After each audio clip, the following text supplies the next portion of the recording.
Hello, today I'm going to show you how to pitch a softball. Before you begin to practice pitching the ball, you need to warm up your arm. Two good exercises for warming up your arm are first, having a good stretch. Two good stretches are holding your arm and pushing back on it. Hold that for about 20 to 30 seconds and repeat it about 2 to 3 times. The next good stretch is holding your arm behind and pushing down on it. Hold that for about 20 to 30 seconds and repeat it 2 to 3 times. The next good exercise is overhand throwing. Do this for about 5 to 10 minutes and gradually increase your length and your speed, and this will warm up your arm so you won't be tight in the game. Next is positioning your feet. So you're going to need to know how to position your front foot, your back foot, and know where to place them on the mound, proper and improper. So, if you're right-handed, your right foot goes in front of the mound and your left foot goes just behind it, but it still has to touch the mound to be and make it a legal pitch. If it's not, then it's illegal and it'll be a ball. So after you have your front foot on the front of the plate, or on the front of the mound, and your back foot on the back, the next positioning is the K. It's called a K because once you go into motion, you're gonna be ending up making a K and then follow through.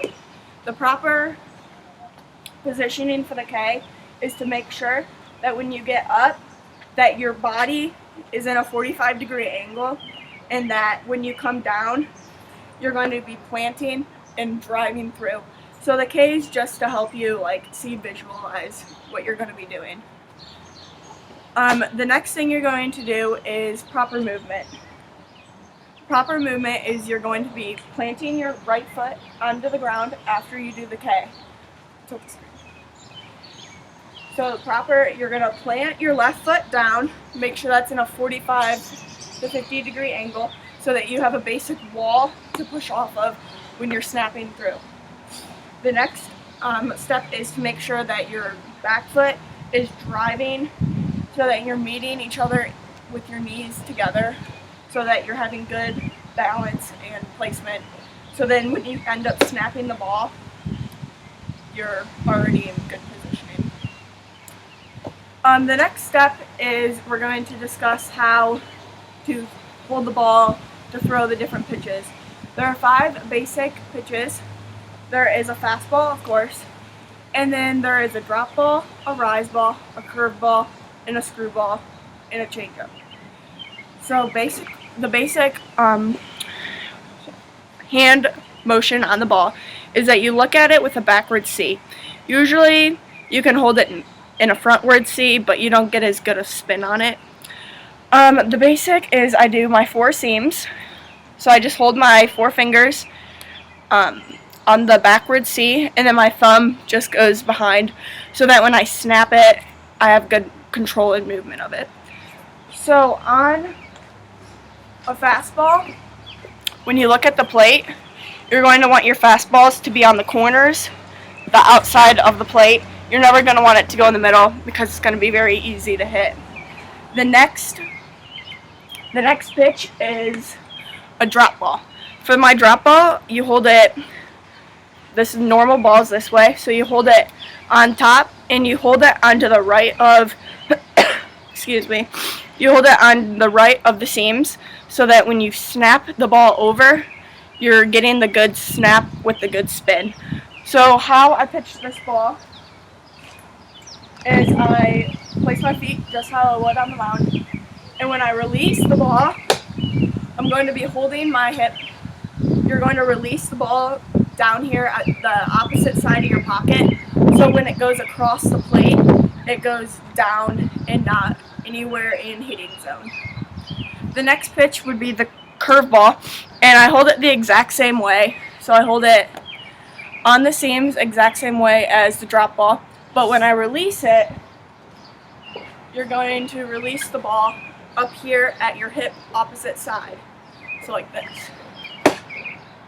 So then you're planting, everything's the exact same as it would be for the drop ball or the fastball. But when this one comes across the plate, you're going to want it to come on the outside, and it's going to want to be in one of these 3 sections of the plate so that it's nowhere for the hitter to be able to hit it. The next one is the screwball.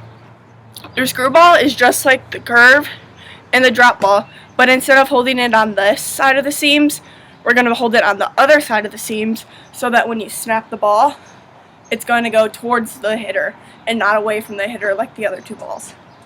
So when the curveball was aiming into these 3 zones, the screwball is going to be aiming into the opposite 3 zones. So the way that you would release this ball is, instead of going across your body, you're going to be going into your body. So it's going to be like this. And then you're going to finish through just how you would everything with your feet, but you're just going to make sure that the ball is going opposite side.